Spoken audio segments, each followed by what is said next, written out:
Last ক্লাসে আপনারা হচ্ছে এই পর্যন্ত পড়েছিলেন যে বিভিন্ন রকমের রেশিও অ্যানালাইসিস করা হয় বিভিন্ন ফরম্যাটে, কেন করা হয় সেগুলো দেখছিলেন।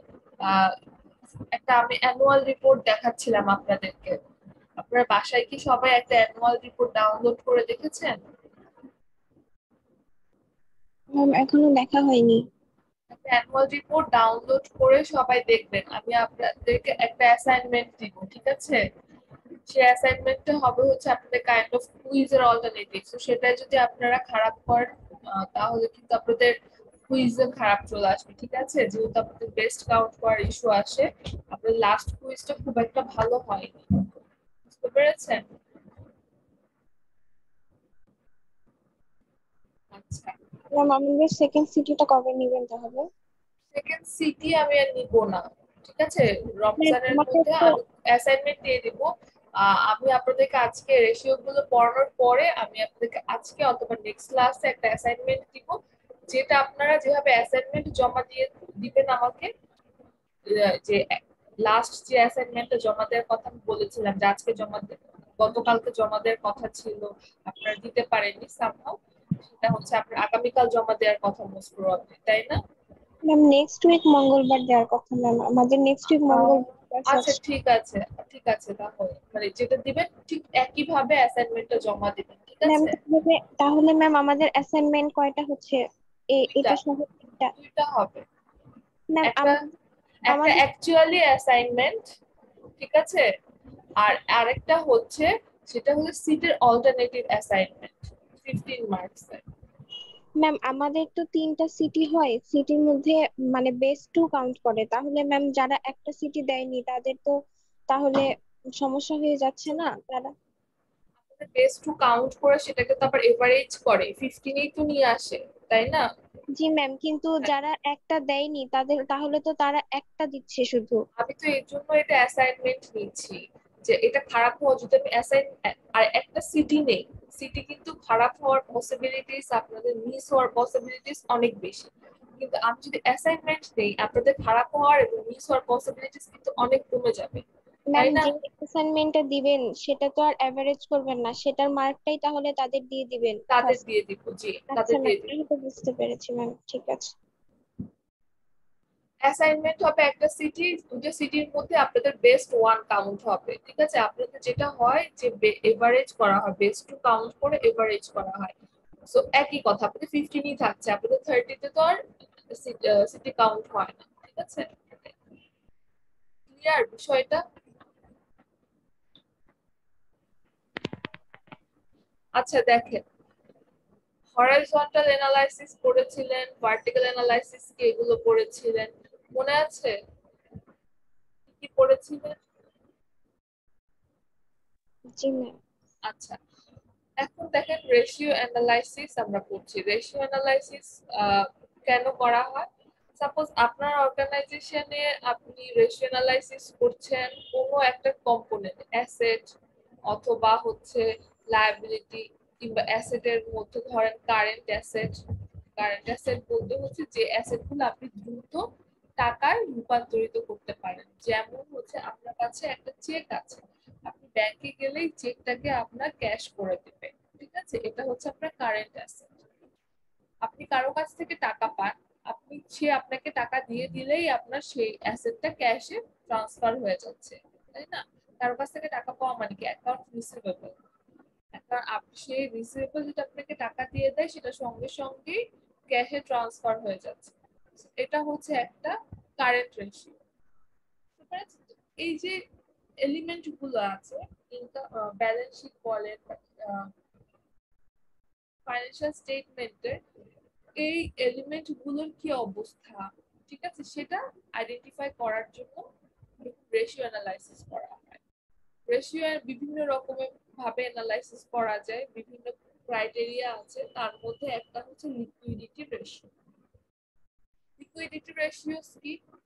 Measures the short-term ability of the company to pay its maturing obligations and to meet unexpected needs for cash. Short term ability বলছে প্রথমে। আমি শর্ট টার্ম অ্যাবিলিটি মানে হচ্ছে আপনি ছোট ছোট যে ট্রানজেকশন গুলো, সাপোজ কেউ আপনার কাছ থেকে টাকা পাচ্ছে, আপনি সেই টাকাটা দিতে পারছেন কিনা, আপনি ক্যাপাবল কিনা সেই টাকাটা পে করার জন্য, এটা আইডেন্টিফাই করা হচ্ছে শর্ট টার্ম অ্যাবিলিটি। ঠিক আছে, আপনার এই শর্ট টার্ম অ্যাবিলিটি আছে কিনা দায় পরিশোধ করার জন্য, কেউ আপনার কাছ থেকে টাকা পাচ্ছে কিংবা যে কোনো ধরনের দায় পরিশোধ করার জন্য, অথবা হঠাৎ করে আপনার ক্যাশের প্রয়োজন হয়ে গেল, এই টাইপের প্রয়োজন পূরণ করার জন্য আপনার কাছে পর্যাপ্ত পরিমাণে টাকা আছে কিনা সেটা আইডেন্টিফাই করার জন্য লিকুইডিটি রেশিওটা ইউজ করা হয়। দুইটা ইস্যু, আপনার যদি দায় তৈরি হয়, এখানে দায়, সাপোজ আপনি কারো কাছ থেকে, আপনি আপনি কাউকে টাকা দিবেন, কেউ আপনার কাছ থেকে টাকা পায়, এটা আপনার জন্য দায়। এখন আপনি বাকিতে কিনে নিয়ে এসছেন, ঠিক আছে, 6,000 টাকা দিয়ে কিছু পণ্য বাকিতে কিনে নিয়ে এসছেন, সেটা আপনি 3 মাস পরে দিবেন বলে বলেছেন। তো 3 মাস যখন শেষ হয়ে যাবে তখন আপনাকে টাকাটা ফেরত দিতে হবে। সুতরাং এই যে দায়টা তৈরি হলো, এই দায়টা এগেইনস্ট পরিশোধ করার জন্য যে পরিমাণ টাকা দরকার আপনার কাছে সেটা আছে কিনা, এটা আইডেন্টিফাই করা হয় লিকুইডিটি রেশিও দিয়ে। এবং আপনার অনেক সময় হয় না, হঠাৎ করে আপনার টাকার প্রয়োজন হয়ে যাচ্ছে, ফর এক্সাম্পল আপনার কোন একটা মেশিন নষ্ট হয়ে গিয়েছে, এখন আপনার ফ্যাক্টরিতে সেই মেশিনটা ঠিক করতে হবে এবং ওই মেশিনটা ঠিক করতে 50,000 টাকা লাগবে। এখন আপনার কাছে তো 50,000 টাকা থাকতে হবে ক্যাশে, আপনি তো আর এইসব কাজ বাকিতে করতে পারবেন, তো ক্যাশে এইসব ছোট ছোট কাজ করার জন্য টাকা আছে কিনা এটা আইডেন্টিফাই করার জন্য আপনাকে লিকুইডিটি রেশিওটা করতে হবে বা করা হয়। আচ্ছা, short term creditors such as bankers and suppliers are particularly interested in assessing liquidity. ঠিক আছে, শর্ট টার্ম ক্রেডিটর্স যারা আছে তাদের জন্য হচ্ছে লিকুইডিটি রেশিওটা করা হয়। দেন হচ্ছে ratio include the current ratio, asset test ratio, accounts receivable turnover and inventory turnover. Liquidity রেশিওর মধ্যে কি কি আছে সেগুলো এখানে বলছি। দেখেন 4টা রেশিওর কথা বলেছি এখানে, আগের স্লাইডে 4টা রেশিও কিভাবে ক্যালকুলেট করতে হবে সেটা এখানে দেয়া আছে। প্রথমে আছে current ratio, current asset divided by current liabilities. ঠিক আছে, আপনারা ফর্মুলা গুলো দেখেন, আমি একটা অ্যানুয়াল রিপোর্ট ওপেন করি, তারপর আমি আপনাদেরকে দেখাচ্ছি।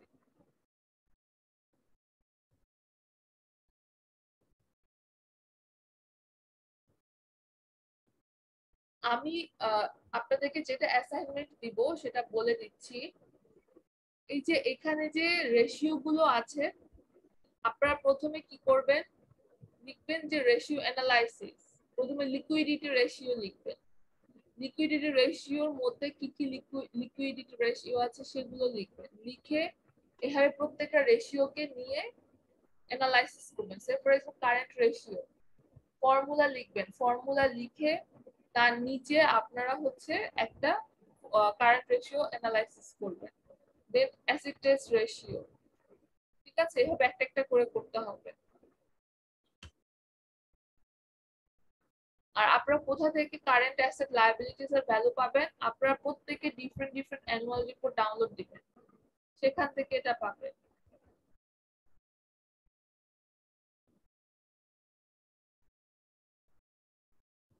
দাঁড়ান, সময়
আপনারা কি ক্লাস বুঝতে পারছেন?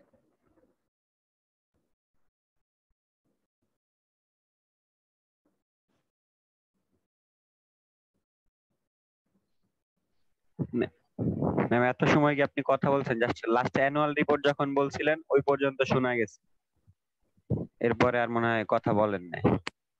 না, আমি অ্যানুয়াল রিপোর্টটা ওপেন করছি তো, ও আচ্ছা, একটু ঠিক আছে। সময় নিচ্ছি। ওপেন হচ্ছে না।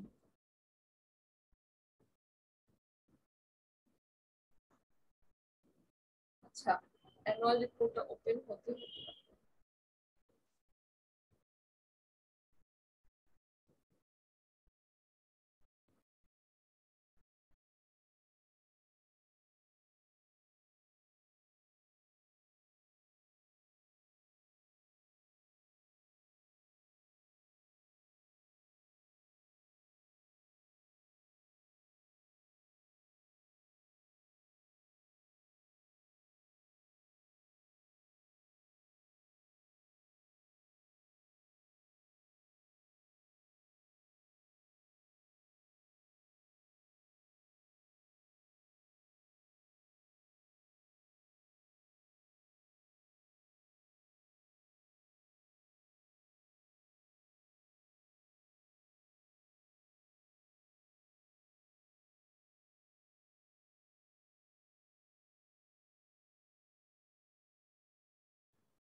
আপনার অ্যাসাইনমেন্টে প্রবলেম গুলো কিভাবে সাজাবেন সেটা বুঝতে পেরেছেন? কিভাবে ফর্মুলা গুলোর সাথে ম্যাথ গুলো করবেন বুঝতে পেরেছেন?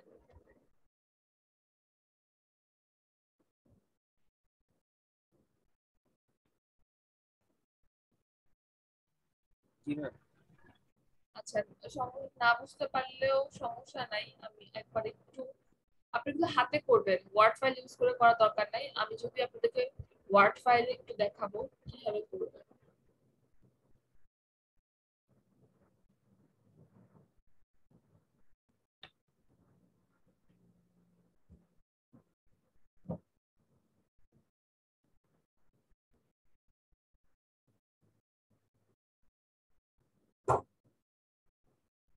দেখেন, এখানে কারেন্ট রেশিওতে আছে হচ্ছে current asset divided by current liabilities. ঠিক আছে, এখন আমি অ্যানুয়াল রিপোর্টে চলে যাই।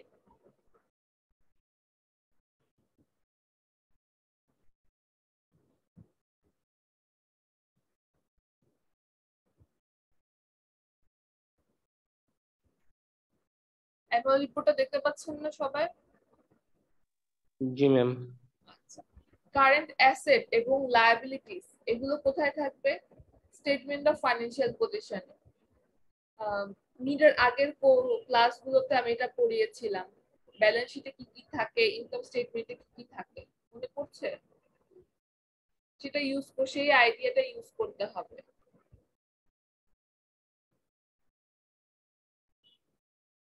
কারেন্ট অ্যাসেট এবং কারেন্ট লায়াবিলিটিস আপনার থাকবে স্টেটমেন্ট অফ ফাইন্যান্সিয়াল পজিশন মানে ব্যালেন্স শিটে। তাহলে এখানে অ্যাসেট গুলো কি কি? কারেন্ট অ্যাসেট দেখেন, আপনি স্ক্রিন শেয়ার করেছি, দেখতে পাচ্ছেন? জি ম্যাম। আমি একটা অ্যানুয়াল রিপোর্ট দেখাচ্ছি, আপনাদের প্রত্যেকটা অ্যানুয়াল রিপোর্টই 19 আর 20 হবে, কিন্তু আপনাদের প্রেজেন্টেশন সেম থাকবে। ঠিক আছে, দেখেন এখানে আপনারা 2020 সাল অথবা 19 সাল, 18 সাল, যে সালেরই ডেটা নেন না কেন এভাবেই থাকবে। ঠিক আছে, একই সালের। আপনারা যদি 2020 সালের ডেটা নিয়ে কাজ করেন, সবগুলো 2020 সালের ডেটা নিয়েই করবেন। 19 সালের ডেটা একবার, আবার 2020 সালের ডেটা একবার। তার মানে হচ্ছে কারেন্ট অ্যাসেটে 2020 সালের ডেটা দিলেন, আর কারেন্ট লায়াবিলিটিতে 2019 সালের ডেটা দিলেন, তাহলে কিন্তু আপনাদের অ্যান্সার ঠিক আসবে না। ঠিক আছে, দেখেন এখানে কারেন্ট অ্যাসেট আপনি পাচ্ছেন, এখানে দেয়া আছে, দেখেছেন? 11,59,000 নাকি 159,000 এরকম, দেখেন আমি মার্ক করে দিয়েছি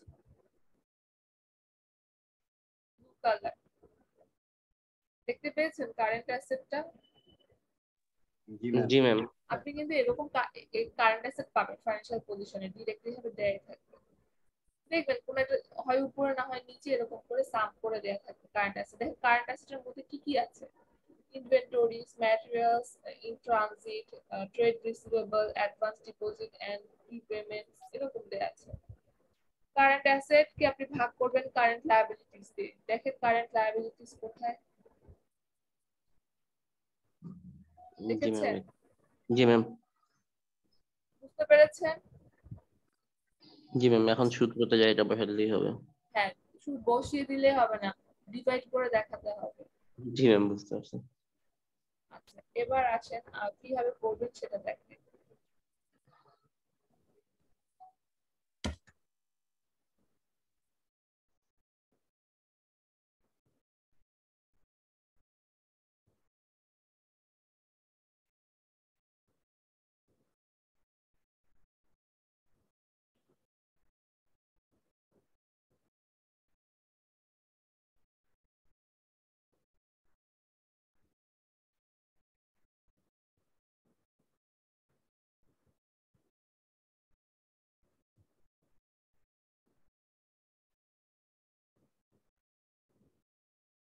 একটা ওয়ার্ড ফাইল দেখতে পাচ্ছেন? জি ম্যাম,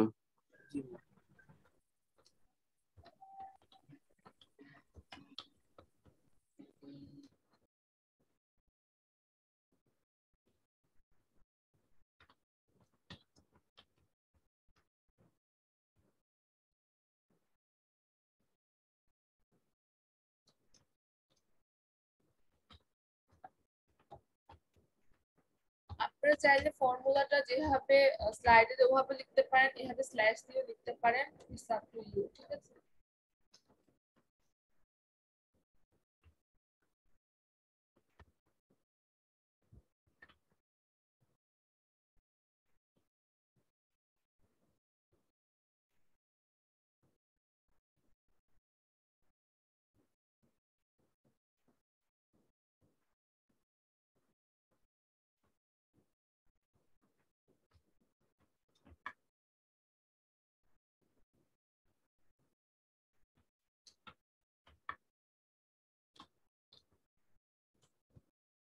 তারপর এটাকে ডিভাইড করলে আপনার কাছে একটা অ্যান্সার আসবে 1 পয়েন্ট সামথিং অথবা 1, ঠিক আছে?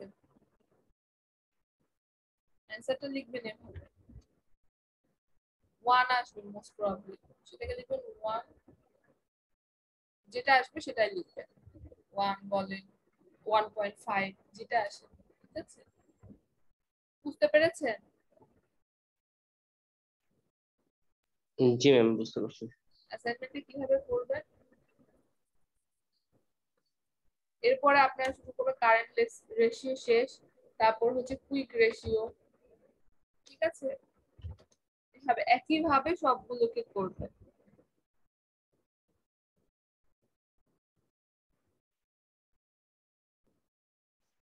খুব কি কঠিন কিছু কাজ দিলাম?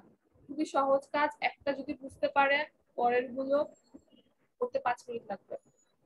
ম্যাম, শুধু এই যে যেই কয়টা রুল এখানে দেওয়া আছে এই কয়টা বের করলেই হবে। জি, এর ওকে বাইরে ম্যাম, করা লাগবে না। এখানে কয়টা দেয়া আছে? 4টা ম্যাম। না, এখানে 4টা দেয়া। এই স্লাইডে 4টা দেয়া, কারেন্ট রেশিওতে 4টা দেয়া। ওকে ম্যাম, আরো স্লাইড আছে। হ্যাঁ, কারেন্ট রেশিওতে 4টা দেয়া। এরপর প্রফিটেবিলিটি রেশিওতে অনেকগুলো দেয়া, এখান থেকে আপনি 4টা বা 5টা নিয়ে করবেন, ঠিক আছে? ওকে, কোনটা থেকে কয়টা নিয়ে করবেন আমি বলে দিচ্ছি, কারণ এতগুলো আপনারা করে ছাড়তে পারবেন না, ঠিক আছে? তারপর অ্যাসিড টেস্ট রেশিওতে ক্যাশ, শর্ট টার্ম, আপনাদের সবার কাছে এই স্লাইডটা আছে, তাই না? জি ম্যাম।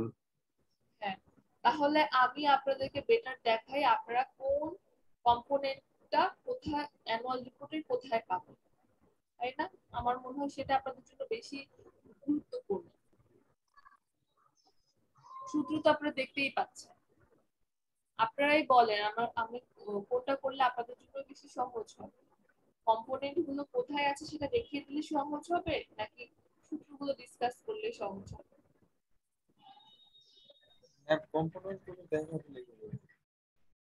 কম্পোনেন্ট গুলো দেখিয়ে দিব কোথায় আছে।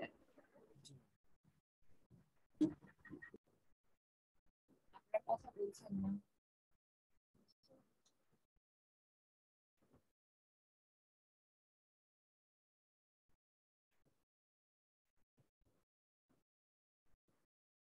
আচ্ছা, অ্যানুয়াল রিপোর্ট এসছে আবার দেখেন।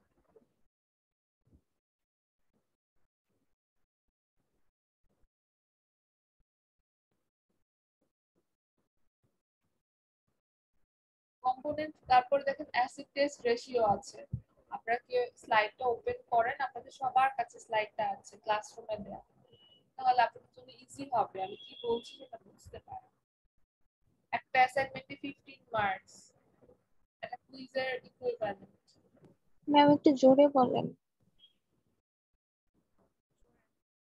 বলছি যে আপনাদের সবার কাছে স্লাইডটা আছে, আপনারা স্লাইডটা একটু ওপেন করেন, তাহলে বুঝতে পারবেন যে আমি কি বলছি। ঠিক আছে?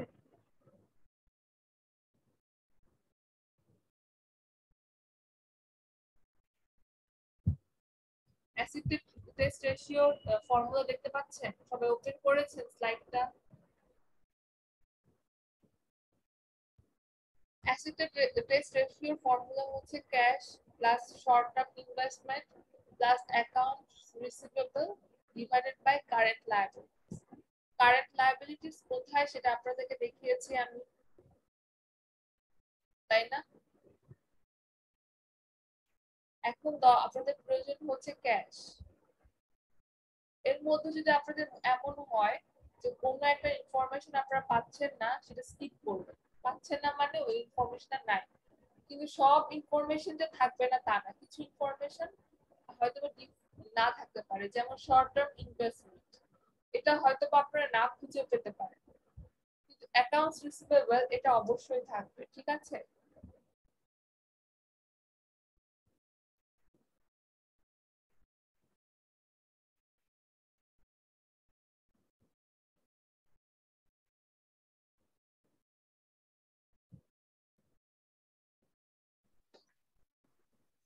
জি ম্যাম।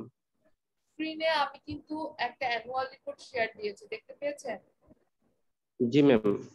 আচ্ছা, এখন আপনাদের প্রয়োজন হচ্ছে ক্যাশ। ক্যাশ কোথায়? দেখেন কারেন্ট অ্যাসেটের একদম শেষ কম্পোনেন্টটা হচ্ছে ক্যাশ এন্ড ক্যাশ ইকুইভ্যালেন্ট। দেখেছেন? জি ম্যাম। এটার সাথে আপনি যোগ করবেন কি short term investment. Short term investments. Investment কোথায় থাকবে? অ্যাসেটের মধ্যেই। এটা দেখেন এখানে নাই, ঠিক আছে? না থাকতেই পারে।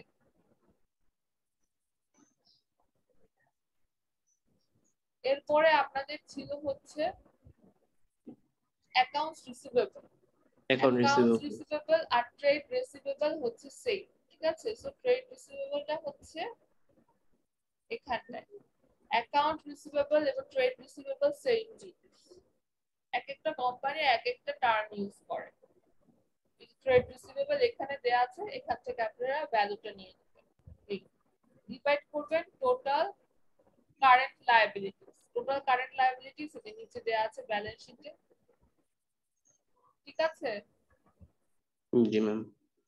আচ্ছা, ম্যাম এখানে যে শর্ট টার্ম ইনভেস্টমেন্টটা পাইলাম না, এটার ক্ষেত্রে তো ম্যাম মানে রেশিওটা ভুল আসবে না?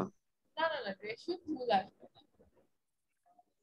রেশিও ভুল আসতো যদি আপনার শর্ট টার্ম ইনভেস্টমেন্ট থাকতো, সাথে লায়াবিলিটিস এর তো কিছু কানেকশন থাকতো, তাই না? তখন হয়তো আসতো, কিন্তু আপনার ওকে হয়তো ম্যাম, বুঝতে পারছি। কোম্পানির শর্ট টার্ম ইনভেস্টমেন্ট নাই থাকতে পারে। মানে শর্ট টার্ম ইনভেস্টমেন্টই হয় নাই।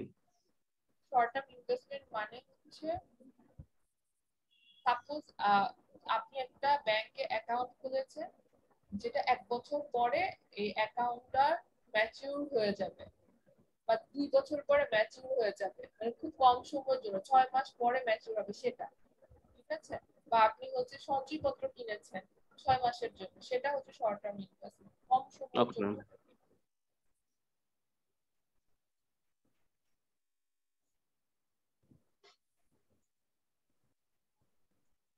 এরপরে হচ্ছে net credit sales divided by average net accounts receivable. Net credit sales পরে বলছি এভারেজ নেট অ্যাকাউন্টস রিসিভেবল সেটা আগে দেখেন। এভারেজ অ্যাকাউন্টস রিসিভেবল মানে হচ্ছে আপনি দেখেন এখানে ট্রেড রিসিভেবল আছে, trade receivable accounts receivable, trade receivable এখানে 2020 সালের একটা 2019 সালের একটা, এই দুইটাকে যোগ করবেন, যোগ করে 2 দিয়ে ভাগ করবেন, তাহলে আপনি ট্রেড রিসিভেবল এর এভারেজ পাবেন। ঠিক আছে,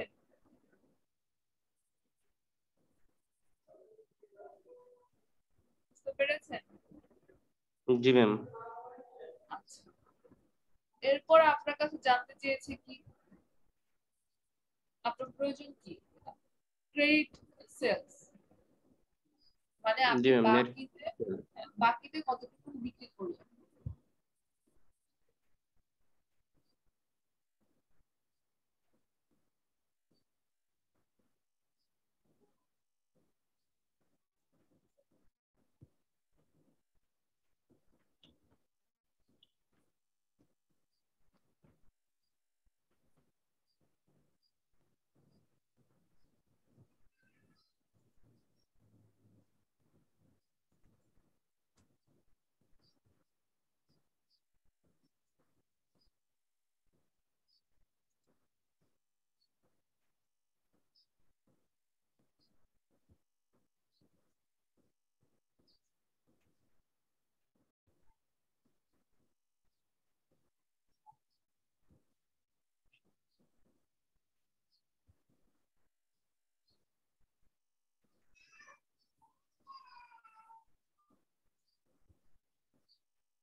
ম্যাম হ্যালো। জি বলেন। আচ্ছা, আমরা এখন এই হিসাবগুলা কি আপনার এই এই ডাটাগুলা থেকেই করবো, না আমরা আলাদা ডাটা বের করে নিব গুগল থেকে? আপনারা যে কোনো একটা অ্যানুয়াল রিপোর্ট ডাউনলোড দিয়ে আপনারা আপনাদের মতন করে করবেন, আমার আচ্ছা এটা করার কোনো প্রয়োজন নেই।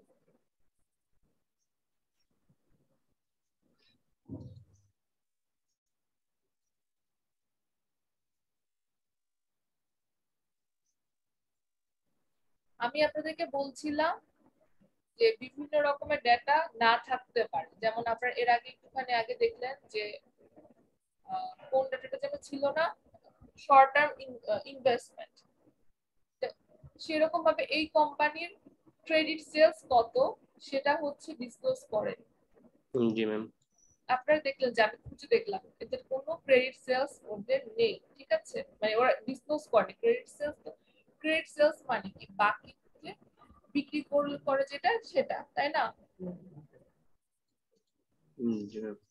এখন ওরা সেটা ডিসক্লোজ করেনি, সো এটা এই জন্য অ্যানুয়াল রিপোর্টে নেই, ঠিক আছে।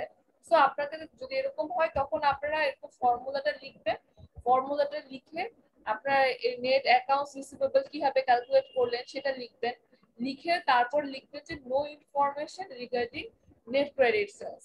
আপনাদের তাহলে এটা ফুলফিল হয়ে যাবে, ঠিক আছে। আমি তখন বুঝতে পারবো যে আপনারা এটা ট্রাই করেছেন কিন্তু ইনফরমেশন গ্যাপ আছে, ঠিক আছে। কিন্তু আপনারা একদম ফর্মুলাটাই অমিট করে দিবেন না, ফর্মুলাটা লিখবেন, লিখে নেট অ্যাকাউন্টস রিসিভেবল কিভাবে ক্যালকুলেট করে, এভারেজ নেট অ্যাকাউন্টস রিসিভেবল সেটা ক্যালকুলেট করবেন, করে আপনার যেহেতু যদি এরকম থাকে যে ক্রেডিট সেলস পাচ্ছেন না, তখন আপনারা এভাবে কি বলে লিখে দিবেন। ঠিক আছে,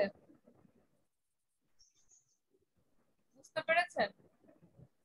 জি ম্যাম। আচ্ছা, এরপর হচ্ছে ইনভেন্টরি টার্নওভার। ইনভেন্টরি টার্নওভারের ফর্মুলা হচ্ছে cost of goods sold divided by average inventory. তাহলে আপনার ফার্স্টে লাগছে কি cost of goods sold. Cost of goods sold আমরা দেখেছি ইনকাম স্টেটমেন্টে, তাই না?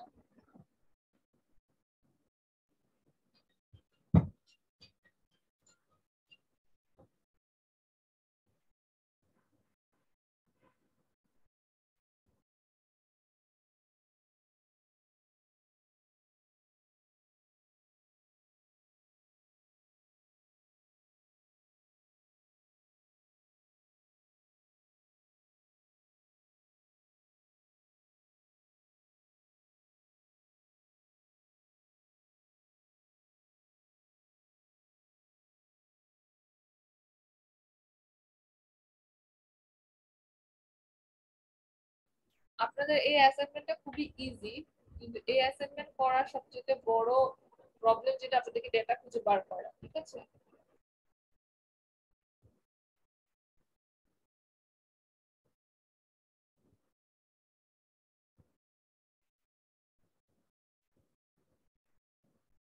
এই যে দেখেন, দেখতে পাচ্ছেন income statement, comprehensive income statement.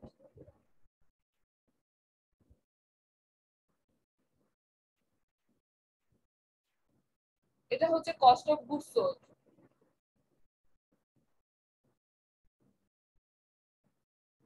আপনারা কি শুনতে পাচ্ছেন? জি ম্যাম, শুনতে পাচ্ছি। আচ্ছা, আপনাদের ফর্মুলা হচ্ছে cost of goods sold divided by average inventory. এই যে কস্ট অফ গুডস সোল্ড আমি ব্লু মার্ক করে দিয়েছি। ঠিক আছে, ইনকাম স্টেটমেন্টে গেলে আপনি কস্ট অফ গুডস সোল্ড পেয়ে যাবেন। ঠিক আছে, and then average inventory। Inventory কোথায় পাবেন আপনি? ইনকাম স্টেটমেন্টে না, কিন্তু ব্যালেন্স শিটে। ঠিক আছে, দেখেন ইনভেন্টরিজ দেয়া আছে কারেন্ট অ্যাসেটের মধ্যে 2020 সালের এবং 2019 সালের। যদি আপনি 2019 সালের ডেটা নিয়ে করেন তাহলে 19 সালের এবং 18 সালের। ঠিক আছে, মানে আপনার ব্যালেন্স শিটে যে দুটো ডেটা থাকবে সেই দুটোই। 20 সালের এবং 19 সালের দুইটা ইনভেন্টরিজ কে যোগ করবেন, যোগ করে দুই দিয়ে ভাগ করবেন, তাহলে আপনি এভারেজ ইনভেন্টরিজ পাবেন। ঠিক আছে,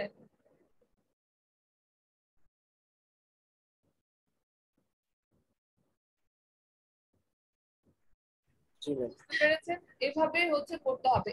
আমি আপনাদেরকে হচ্ছে কারেন্ট রেশিও গুলো কিভাবে করে সেটা দেখালাম। এরপরে আরো আছে।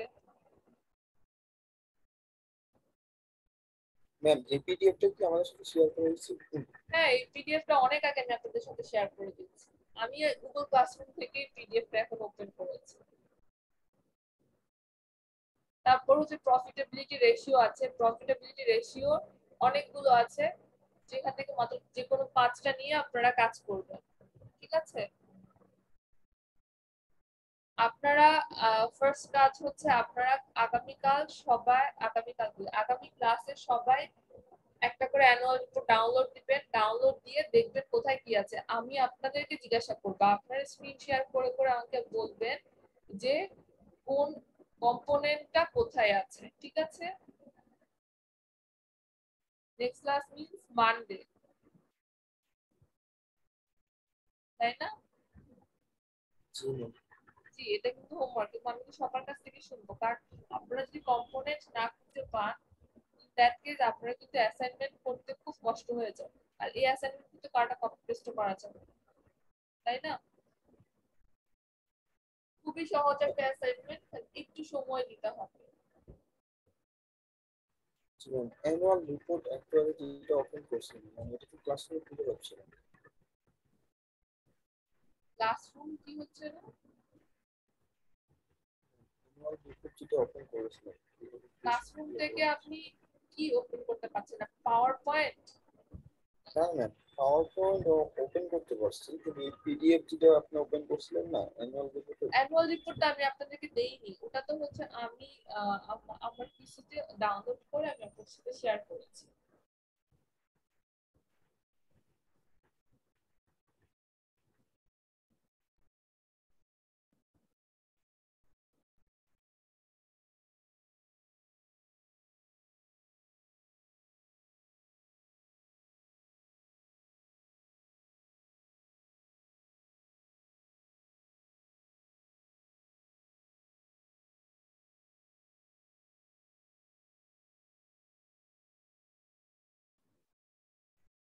আপনারা কি আমার কথা বুঝতে পেরেছেন?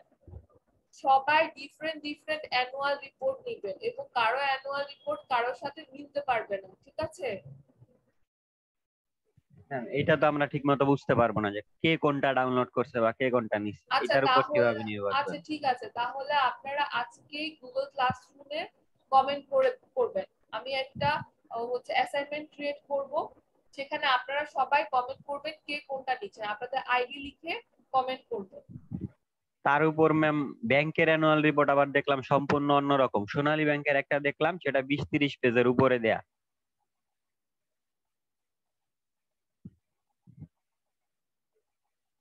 আপনি ব্যাংকের কেন অ্যানুয়াল রিপোর্ট নিচ্ছেন? ব্যাংকের অ্যানুয়াল রিপোর্ট তো অনেক আলাদা হবে। ব্যাংকের জি জি ম্যাম, ইনভেন্টরি এই কি, জন্যই বলছি। ব্যাংকের অ্যানুয়াল রিপোর্ট নেবেন না, আপনারা কোনো কোম্পানি নেবেন, মার্চেন্ডাইজিং, তারপর ম্যানুফ্যাকচারিং এরকম।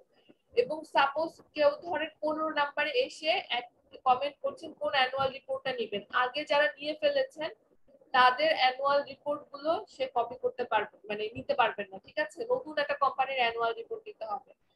এমনও হতে পারে সাপোজ আপনি বেক্সিমকো ফার্মার অ্যানুয়াল রিপোর্ট নিচ্ছেন, একজন 20 সালের নিয়েছেন, ও আপনি চাইলে 15 সালের নিতে পারেন, কিন্তু বেক্সিমকো ফার্মার 20 সালের অ্যানুয়াল রিপোর্ট একজনই নেবে, ঠিক আছে? এবং লিখে দিবে বেক্সিমকো ফার্মা অমুক সাল। আজকে সবাই এটা কনফার্ম করবেন, আমি ক্লাসের পরে আমি আপনাদের জন্য হচ্ছে অ্যাসাইনমেন্টে ওপেন করে দিব, ঠিক আছে? এটা আপনারা মানে সবাই দেখে দেখে কমেন্ট করবেন। যদি এমন যদি হয় একজন আরেকজনের একটা দেখে নিয়ে নিয়েছেন, তাহলে কিন্তু আমি তাকে আবার আবার অ্যাসাইনমেন্ট করাবো, অথবা পুরো অ্যাসাইনমেন্ট আমি জমা নিব না। বুঝতে পেরেছেন? জি ম্যাম। অ্যাসাইনমেন্টটা খুবই ইজি, একটু সিনসিয়ারলি করেন। আপনাদের নিট খারাপ হয়েছে, তো আপনারা চেষ্টা করেন যেন হচ্ছে মার্কস তুলতে পারেন অ্যাসাইনমেন্টটা দিয়ে, ঠিক আছে? খুবই ইজি একটা অ্যাসাইনমেন্ট, একটু সিনসিয়ারলি অ্যাসাইনমেন্টটা ম্যাম করতে হবে। আমরা তো শুধু একটা সালই নিব, এখানে তো এই যে 19-20 ছিল, যেমন আমরা শুধু 20 নিব এরকম। আপনি যখন 19 সালের অ্যানুয়াল রিপোর্ট ডাউনলোড করবেন, তখন জি জি। অটোমেটিক 19 সালের অ্যানুয়াল রিপোর্টে 2019 সাল এবং 2018 সালের ডেটা থাকবে। ও আপনি আচ্ছা। যে সালের অ্যানুয়াল রিপোর্ট চাচ্ছেন না কেন, সেই সালের অ্যানুয়াল রিপোর্টে তার আগের বছরের ইনফরমেশন থাকে, ঠিক আছে? কিন্তু আপনি কাজ করছেন কত সালের সেটা হচ্ছে বিষয়। আপনি 2019 সালের ডেটা নিয়ে কাজ করছেন। আপনি যখন অ্যাসাইনমেন্টে শুরু করবেন তখন এটা লিখে দিবেন যে আপনি অমুক কোম্পানির 2020 সালে 2019 সালে ডেটা নিয়ে রেশিও গুলোকে অ্যানালাইসিস করছেন, শেষ, ঠিক আছে? এবং আপনারা আজকে এনশিওর করবেন কে কোন কোম্পানি নিচ্ছেন, কত সালের নিচ্ছেন, ঠিক আছে? এবং এটা আপনাদের হোমওয়ার্ক থাকবে। আগামী ক্লাসে আমি আপনাদেরকে কম্পোনেন্ট গুলো খুলে ধরে ধরে জিজ্ঞাসা করছি কোথা থেকে কোন কম্পোনেন্ট আপনারা খুঁজে বার করবেন, ঠিক আছে? আজকে সবাই সবগুলো কম্পোনেন্ট দেখবেন।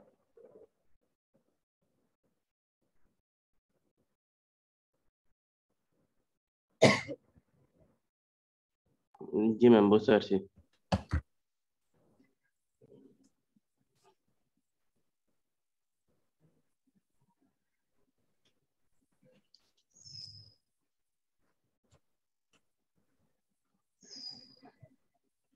আমার কথা কি বুঝতে পারছেন সবাই?